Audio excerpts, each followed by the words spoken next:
একটি মাটির বাড়িতে ভয়াবহ আগুন লাগার ঘটনায় চাঞ্চল্য আরামবাগে। আরামবাগ থানার অন্তর্গত তিরোল গ্রাম পঞ্চায়েতের করুইখাঁপাড়া এলাকায় একটি মাটির বাড়িতে ভয়াবহ আগুন।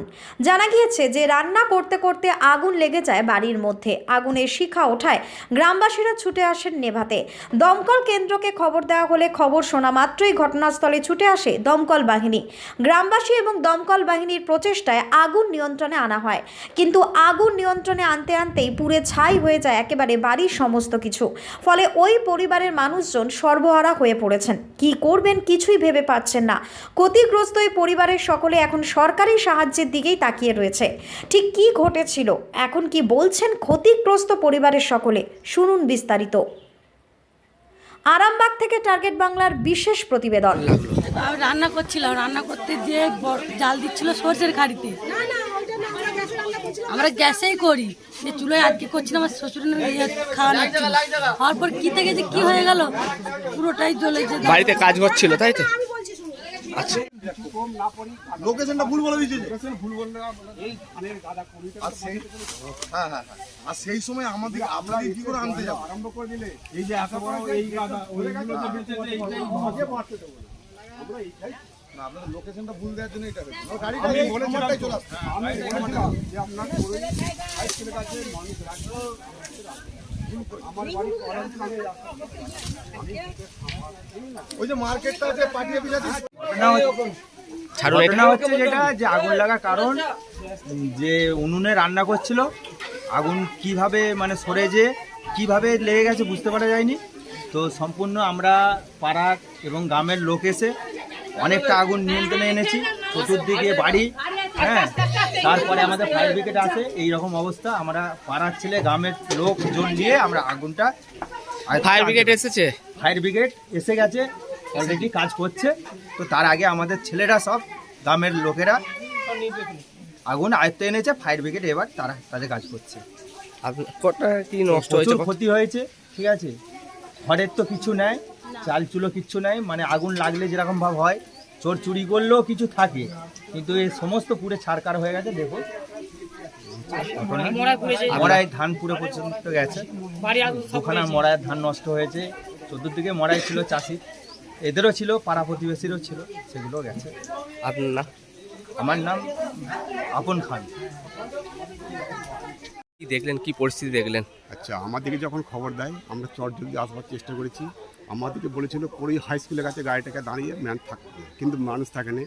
যে পথচারী ছিল সে রং রাস্তা আমাদেরকে দেখে দিয়েছে। আমরা অতি সত্বর এই জায়গাতে এসে উপস্থিত হয়েছি।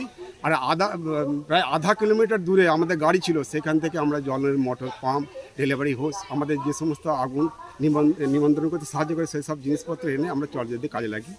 যে ঘরটা ছিল ওটা কাঁড়ির কাঠামো, সেটা আমরা যখন দেখছি পুরোটাই জ্বলে গেছে। আমরা চটজলদি সেটাকে নিয়ে যাওয়ার চেষ্টা করেছি। বাড়িতে জিনিসপত্র কাঁসা পিতল বহু ছিল, সেগুলো সমস্ত কিছু বার করে দিয়েছি। যেটা ক্ষতি হবার হয়ে গেছে, আমাদের আসার পর আর নতুন করে কোনো ক্ষতি হয় ব্যাস এই পর্যন্ত। ধানের করই এই সমস্ত ধানের কড়ি পাশে ছিল, ওগুলো অক্ষত অবস্থায় আছে। আচ্ছা, তারপরে হচ্ছে এলাকার মানুষরা কতটা কি সাহায্য পেলেন? এলাকার মানুষ খুবই সাহায্য পেয়েছে আর আমাদেরকে সাহায্য করেছে। আচ্ছা, আপনার নাম স্যার? আমার নাম চৌধুরী আখতারুল ইসলাম, আরামবাগ ফায়ার ব্রিগেড, আমি লিডার র্যাঙ্কে আছি। কার বাড়ি বা? এটা করুই কাজীপাড়ার হানিফ খাঁয়ের বাড়ি। খাঁপাড়া, তাই তো? হ্যাঁ, করুই খাঁপাড়া, হানিফ খায়ের বাড়ি। হানিফ খাঁয়ের বাড়ি, বসত বাড়ি। স্যার আপনার নামটা একবার বলুন। আমার নাম চৌধুরী আখতারুল ইসলাম।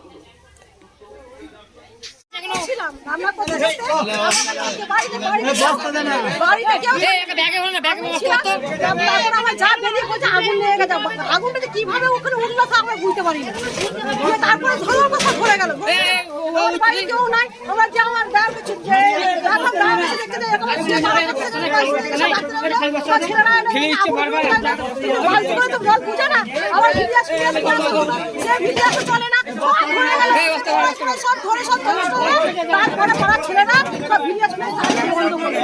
কতটা কি ক্ষতি হয়েছে আপনাদের? ক্ষতি যা হয়েছে সীমা নয়। ধান থেকে ঘর থেকে আমরা কি করে থাকবো তা আমরা জানি না। এই অবস্থাতে আমরা কোথায় যে দাঁড়াবো? বাড়িতে কতজন ছিল তখন? বাড়িতে আমরা বাড়িতে যখন আগুন লেগেছিল শুধু দুটো মেয়ে ছিলাম আমরা। আমরা দুজন ছিলাম ঘরেতে। আর কেউ থাকে না? আর কেউ থাকে না। কিভাবে কি আগুনটা লাগলো? লোকেরা সব বাইরে গ্যাস ছিল। থেকে হয়ে মরে যে হবো। ওই আগুনটা লেগেছে হয়তো লাতা ধরে গেছিল না কি হয়েছে আমরা কিছু বুঝতে পারিনি যে আগুনটা লেগে গেছে। বাড়িতে কিছু বার করতে পেরেছিলেন? বাড়ির সামগ্রী ঘরে তো সব পুড়ে গেল, দেখুন নাই। সব পুড়ে গেছে, তাই? সব যা ছিল সব পুড়ে গেছে, কিচ্ছু নাই। দেখুন কি অবস্থা, সব পুড়ে সব ছাই হয়ে গেছে। আর কিচ্ছু নাই আমাদের, যা ছিল সব পুড়ে পারে। পুলিশ এসেছে? আরামবাগ থানার পুলিশ? পুলিশ ফায়ার ব্রিগেড এসেছে? তারপরে সব শেষ হয়ে যাওয়ার পর ফায়ার ব্রিগেড এলো। তখন ফোন করা হয়েছে তাদেরকে। ফোন করা হয়েছে অনেক ফোন। আপনারা কি চাইছেন এখন? আমরা চাই যে এর ক্ষতিপূরণটা যেন সরকার আমাদেরকে দেয়। আপনার নাম? ছেলে বলেছে যে কোথায় কি করবো। কটা ছেলে আপনার? আমার দুটো মেয়ে, আমার জায়ের একটা ছেলে একটা মেয়ে। আমার এই ছোট তো থাকার বাড়ি বলতে এই বাড়ি আছে। আপনার এইটাই থাকার বাড়ি? কটা ফ্যামিলি থাকে? আমাদের চারজন, ওরা চারজন, আমাদের চারজন। আমার শাশুড়ি তিনটে ফ্যামিলি। আপনার নাম? আমার নাম লুৎফা বেগম। আপনার স্বামী? আমার স্বামী হানিফ খান। কি করেন পেশায় আপনার স্বামী? চাষ করে গিয়ে দেখুন না, চাষের তো মরাইও ধরে গেছে, মরাইও ধরে গেছে, কি অবস্থা। আপনার নাম দিদি? আমার নাম লুৎফা বেগম। আপনার সন্তানকে উপযুক্ত শিক্ষায় শিক্ষিত করতে চান? ভাবছেন কোথায় ভর্তি করবেন?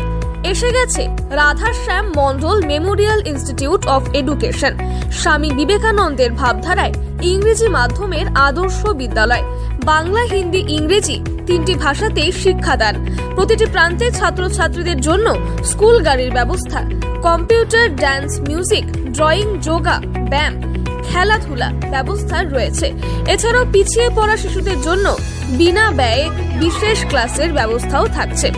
আমাদের এখানে 2024-25 শিক্ষাবর্ষে নার্সারি থেকে পঞ্চম শ্রেণী পর্যন্ত ভর্তি চলেছে।